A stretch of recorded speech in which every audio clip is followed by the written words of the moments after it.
Sanibonani, welcome back to enye video. Ngiyabonga kakhulu ungene. Thank you very much. Ungakhohlwa ukusubscribe, like video, share video as well. So guys, besikhuluma ke ngobaba uSenzo Mchunu ungqongqoshe amaphoyisa osamisiwe ukuthi nansi esihlalo siyashisa lapha at the ad hoc committee you guys. So yeah man, iyona into ebiqhubeka ke njengoba bengenza ivideo.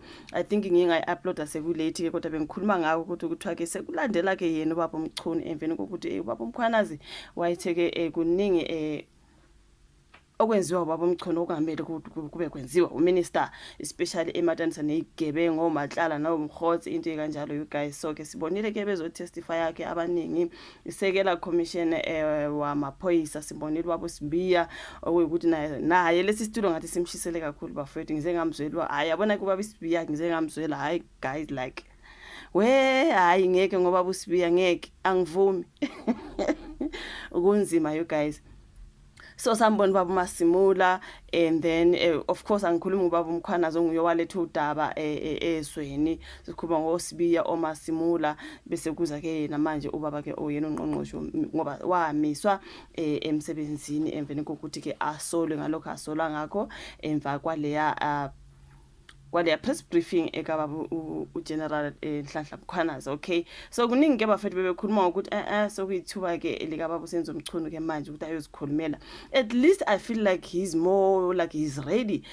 It's like he was ready for this. Akafani nobaba uSibiya. Baba uSibiya ubona ukuthi ayichake already. Angazi mhlambe yona indaba yokuthi kwathathwa ama gadgets wakhe lapha ngenkathi beyosesha lapha wethu during the session seizure khumbula kwathiwa uhamba ama laptop nama phone awu for whatever wathi manje njengoba ke kumele ngiye testifier ngizothini ke ngoba athethe into zami. So I do not know if he was worried about that information yekade ifunile lapha or whatever sazi ukuthi mhlawumbe uzobhayiza ngoba phela akasekho ready if he doesn't have his gadgets.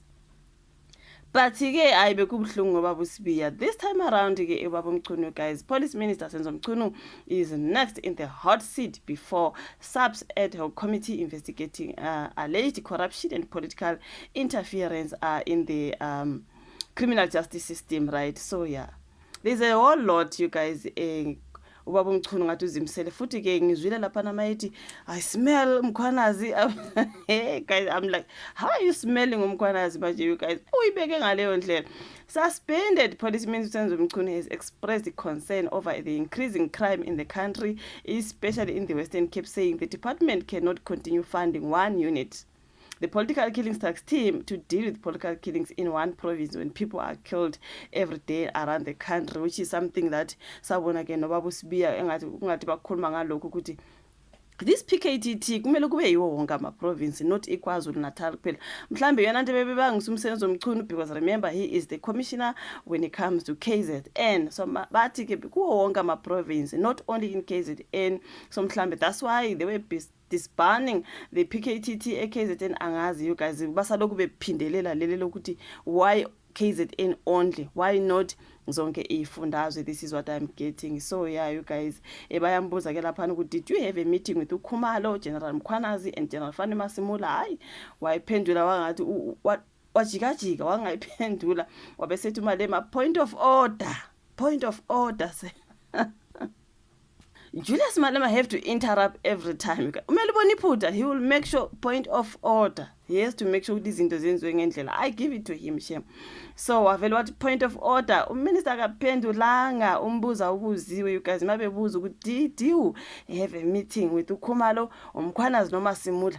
Wajikajika wabe sethi point of order uMalema. Wathi yena uminister akaphendulanga, sicela i-answer please. Ngabe wambisa yini uGeneral Mkhwanazi uKhumalo as head of PKTT no General Fani Masimula? Minister Mchunu wasethi no akaze ngibabize bobathathu. Kusize uMalema lapha eseziba umbuzo phela ubaba uMchunu. Uzokhumbula uGeneral Mkhwanazi wakhala ke ngokuthi ethena wazama kaningi ukuxhumana noMinister Senzo Mchunu okay ukuze baxoxeke ngepolitical task killings team kodwa ke wamziba. I remember kwathiwa ke ubaba uMkhwanazi after ezenziwe le press briefing wayesezame konke angakuzama ezama ukuthola attention yabantu ukuthi bakhulume ngalolu daba but babemziba. So yabona kube babengamzibanga, yabona le ndaba yeni kube nani ngamzibanga uMkhwanazi ezama ukuthola attention yeni ukuthi ake nilungise iphuthe elikhona wayengasoze emphakathini ke manje went straight to the public, wenza i-press briefing, and kwavele kwabola yonke into. Yabona kubeke babemnikezile attention, you know what I mean. Hayi uMinister Senzo Mchunu ke uzinxusele ke kusihlalo kuba ke amnika isikhathi esanele sokuphendula ngoba yena phela kusuka ngoJuly enuka umkhwanazi egqoke umkhwanazi uthi since the 6th of July I smell umkhwanazi. I've been wearing Nhlanhla Mkhwanazi. I'm like, what do you mean? You guys, so yeah, uthi utata Senzo Mchunu ke namanje leyo mkhwanazi uyamlida usehambe wonke ama commission futhi usaqongisa zona izinsolo azibhekise kuyena.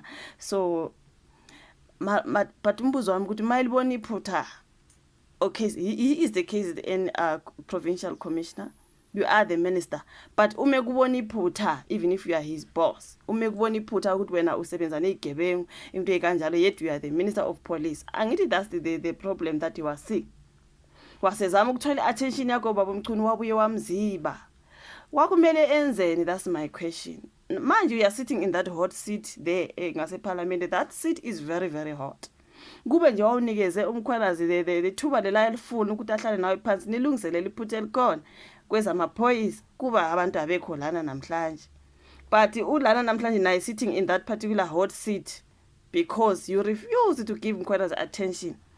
Ezama ukuthi nali iphutha ke silungiselaje simply because when I have to protect abo Mahlala mhlambe allegedly nabo Mkhotsi. I mean the SMSs, did you see those proofs of SMSs of Mkhotsi eyaleka Mahlala ayeka Mchunu ayeka Mahlala ayeka Mchunu? So how is ubaba responding on that particular one? Yena ke nomkhotsi emhlanganisa no Mahlala, hey, the minister says this, the minister is doing that now. I mean Cape Town, you know what I mean, lusiki this yonke into. Yena umeni kumkhotsi uyisa kaMahlala asuke kaMahlala nje, okay, I tell the minister that, you know what I mean, yonke leyo nto.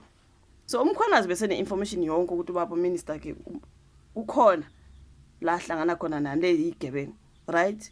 So mangabe bekafuna attention mhlawumbe ukuthi hlalani phansi nilungise, ubaba minister wamela nikeze umkhwanazi attention bayilungisa wamziba ngoba uyazi lo yakazani necorruption, yena ukwi-corruption kakhulu manje yashayisana ke lapho. Ingakho lo wagcina sesiya ke to the public ngoba uyabona le ndaba ayizukulungiseka. Manje you are coming here say when you've been wearing mkhwanazi, when you've been smelling mkhwanazi, only if you gave him attention when it comes to me. Ngesikhathi safuna attention ingakaze aye to the public, because he did mention ukuthi I tried my best to get the attention. I tried my best, you guys, but azange athole attention nethuba ke lokuthi kulungiswe lokwakumele kulungiswe.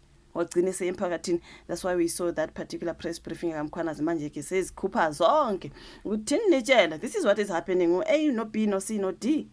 Namhlanje bahlela phana bafuna ukumgxeka ukuthi why did he say this, why did he say that, why did you refuse to give him attention nizilungise zamaphoyisa njengamaphoyisa khona ngapho before izo emphakathini, ngoba ukuya emphakathini he was desperate, obesekhathele futhi corruption kube kodwa nani khulumile nabonisana mhlambe lanizobe nitholile enye indlela yokulungisa izinto.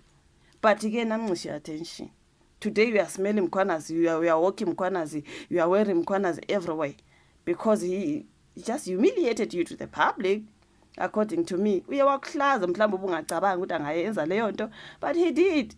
Kwavele wathi the public wayokuhlaza ukuthi udla nezigebengu. Do you know what I mean? So manje according to me, only if you gave him attention nanizobe nilungisile le ezamaphoyisa ingaye emphakathini. Namanje kube mhlambe usa busy nezigebengu zakhe basenza le nto ade bevele beyenza, the corruption and everything else. But Mkhwanazi what? Nope. If you are not giving me attention, I'm going to the public. Ingakho namhlanje sitting in that particular hot seat. Instead of I'm wearing Mkhwanazi, yeah, this is my only opportunity to clarify. Come on. Ubaba Mchunu uze ngathi he is very very much prepared. Akazi basazompheka ngemibuzo la. Yabona ke manje nje besabuzwa usihlalo. Usihlalo ngiyena usampheka ngembuzo. Izolo let me say izolo. Today he's gonna deal with the members of the hey usenjeni baba yo, I think usenjeni Nkosi yami ngazi ngamzwela. But anyways, this is what is happening when it comes to ke ungqongqosha amaphoyisa osamisiwe ubaba uSenzo Mchunu ethi unuka umkhwanazi everywhere nje kuthi Mkhwanazi nje la kuye he's been smelling Mkhwanazi left right and center. ukhathele, he just want to clear his name. Becawundi bamnika isikhashana esincane kanti lutho baba. Bathi uJulius Malema singahlala la kuzokushaya u2 siloko sila khuleka nje wena ukayindawo. You know what I mean? Hey angazi you guys. Ngiyabonga kakhulu ushuvo la comment section. Like ivideo, subscribe, share, sihlangane futhi kwezayo. Bye.